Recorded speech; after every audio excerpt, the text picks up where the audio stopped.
गोलू और मोलू पक्के दोस्त थे। गोलू जहाँ दुबला पतला था, वहीं मोलू गोल मटोल।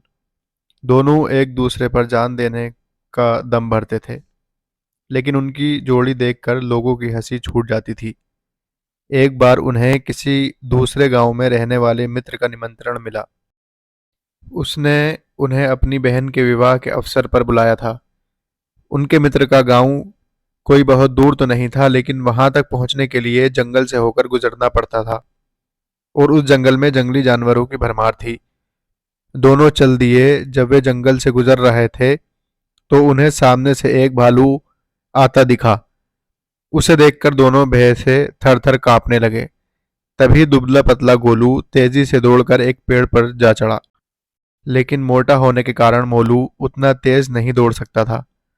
उधर भालू भी निकट आ चुका था, फिर भी मोलू ने साहस नहीं खोया। उसने सुन रखा था कि भालू मृत शरीर को नहीं खाते। वह तुरंत जमीन पर लेट गए और सांस रोक ली। ऐसा अभिनय किया कि मानो शरीर में प्राण है ही नहीं।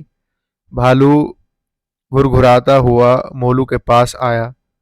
उसके चेहरे व शरीर को सूंघा और उसे मृत समझकर आगे बढ़ गया।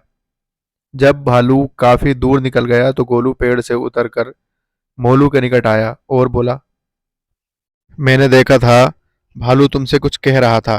क्या कहा उसने? मोलू ने गुस्से में भरकर जवाब दिया, मुझे मित्र कहकर ना बुलाओ। और ऐसा ही कुछ भालू ने भी मुझसे कहा। उसने कहा, गोलू पर विश्वास न करना, वो तुम्हारा मित्र नहीं है। ये सुनकर गोलू शर्मिंदा हो गया। उसे अभ्यास हो गया था कि उससे कितनी भारी भूल हो गई थी। उसकी मित्रता भी सदैव के लिए समाप्त हो गई। शिक्षा: सच्चा मित्र वही है जो संकट के समय काम आए।